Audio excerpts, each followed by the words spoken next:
আলাইকুম, জিয়া রান্নাঘরে স্বাগতম। ইজি রেস্টুরেন্টের মতো একদম ঘরোয়া উপায়ে চিকেন পাস্তা করে আপনাদেরকে এখনই দেখাবো। তো আমার ভাইপো একটু চিকেন পাস্তা খাওয়ার বায়না করেছিল, তার জন্য আমার ভাইপোর জন্য এই পাস্তা বানাচ্ছি। তো আপনাদেরকে এই পাস্তা রেসিপিটা বানিয়ে দেখাবো একদম ঘরোয়া উপায়ে। এই রেসিপিটা আপনারা একবার চেষ্টা করে দেখবেন, খুব সুস্বাদু হবে। তো একটা রেস্টুরেন্টের থেকেও সুস্বাদু হবে। তো আপনাদের যদি এই রেসিপিটা পছন্দ হয়, আপনাদের সুন্দর সুন্দর আঙুল দিয়ে লাইক, শেয়ার, সাবস্ক্রাইব করে দেবেন। তো দেখতে থাকুন আমার এই রেসিপিটা। মাংসগুলোকে ছোট ছোট পিস করে নেব।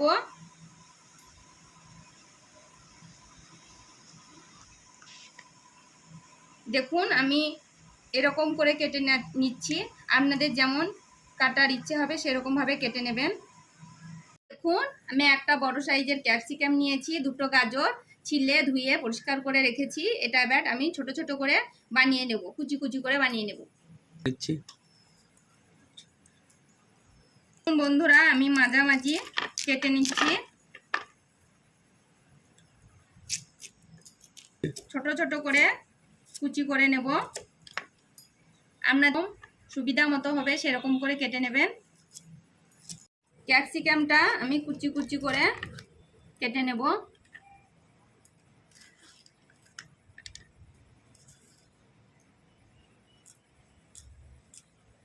দেখুন এই সাইজ করে কেটে নেব, টুকরো টুকরো করে। তো দেখুন গাজর কুচি করে নিয়েছি, ক্যাপসিকাম,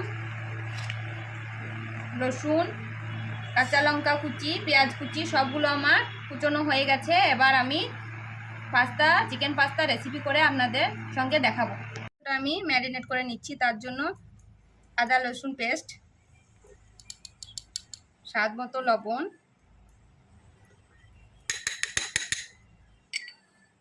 আধ চামচ গোলমরিচের গুঁড়ো, হলুদ গুঁড়ো, সয়া সসটা আমি আগে থেকে ফাটিয়ে রেখেছিলাম, ওটা মাংসের মধ্যে দিয়ে দিচ্ছি। লেবু রস একটু দিয়ে দিচ্ছি। করে আমি মাংসটা মশলাগুলো মাখিয়ে নেব। আপনারা চাইলে হাতে করেও মাখিয়ে নিতে পারেন, আমি চামচের সাহায্যে মাখাচ্ছি। হয়ে গেছে আমার মাংসটা, আমি 10 মিনিটের জন্য রেস্টে রাখছি। ততক্ষণে আমি পাস্তাটা সেদ্ধ করে নেব। তো চলুন দেখুন। এর মধ্যে আমি দুটো লঙ্কা দিয়ে দেব। লঙ্কাটা দিলাম কারণ একটু ক্রিস্পি হবে। তার এর মধ্যে আমি 1 চামচ তেল দিয়ে দেবো, যাতে পাস্তাগুলো একে অপরের সঙ্গে চিপকে যাবে না, লেগে যাবে না, ঝরঝরে হবে। তার জন্য সামান্য লবণ, আপনারা চাইলে সেদ্ধ হওয়ার পরেও লবণ দিতে পারেন, আমি আগে থেকে দিয়ে দিচ্ছি। পাস্তাটা দিয়ে দিচ্ছি। আমি 2 রকমের পাস্তা নিয়েছি, আপনারা 1 রকমেরও ব্যবহার করতে পারেন। ভালো করে নেড়ে দিচ্ছি যাতে ভালো করে সেদ্ধ হয়ে যায়। তার জন্য পাস্তাটা আমি 7 থেকে 8 মিনিটের মতো সেদ্ধ করে নেব। তো দেখুন আমার পাস্তাটা সেদ্ধ 4 মিনিটের মতো হয়ে গেছে, তাই ফুটবলের মতো ফুলে গেছে। আর 4 মিনিট মতো সেদ্ধ করব। পাস্তাটা হয়ে গেছে, আমি বন্ধ করে দিয়েছি। তো এটা এবার ছেঁকে নেব আমি। তো এটা আমি ছেঁকে নেব।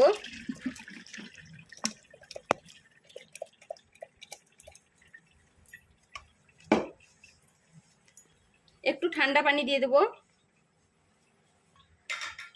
তার জন্য গরম হয়ে থাকবে।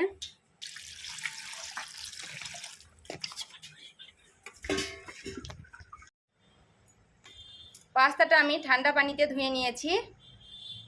ওপর দিয়ে একটু সাদা তেল ছিটিয়ে দেবো, যত গায়ে গায়ে না লাগে। তার জন্য লেগে যাবে না, ঝরঝরে হয়ে থাকবে। দেখুন একে অপরের সঙ্গে লেগে যায়নি, কত ঝরঝরে সুন্দর হয়েছে। মাংসটা ভাজার জন্য আমি তেল দিয়ে দিচ্ছি। মাংসটা দিয়ে দিচ্ছি।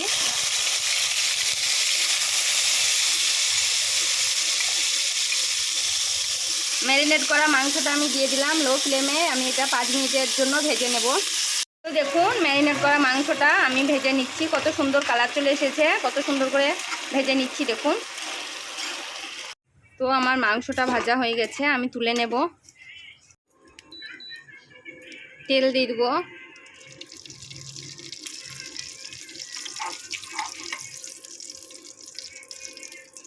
রসুন কুচি,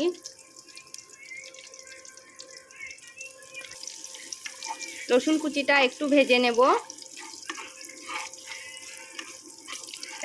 একটু যাতে লাল লাল হয়ে যায়। কুচনো পেঁয়াজ দিয়ে দেব,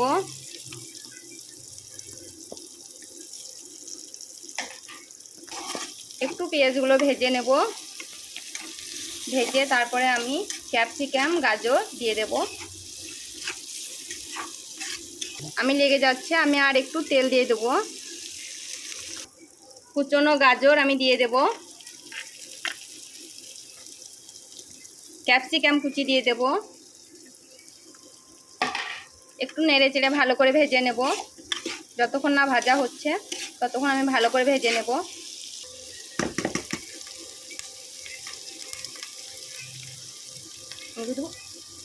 একটু লবণ দিয়ে দেবো যেন সবজিগুলো ভালো করে গলে যায়, নরম নরম হয়ে যায়, তার জন্য।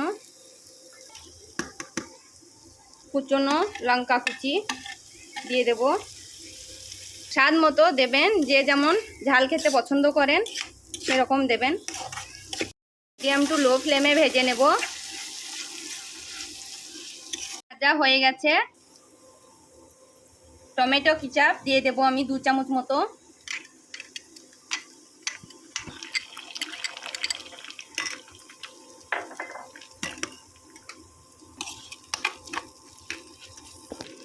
সয়া সস 2 চামচ মতো দিয়ে দেব।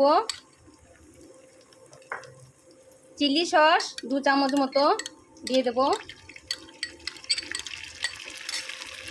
সবগুলো ভালো করে আমি মিশ্রণ মিশিয়ে নেব। ভালো করে মেশানো হয়ে গেলে আমি মাংসটা ঢেলে দেব। মাংসটা আমি দিয়ে দেব, ভালো করে নেড়ে নেব।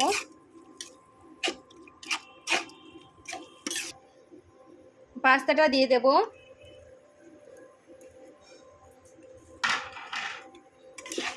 ভালো করে নেড়ে নেব।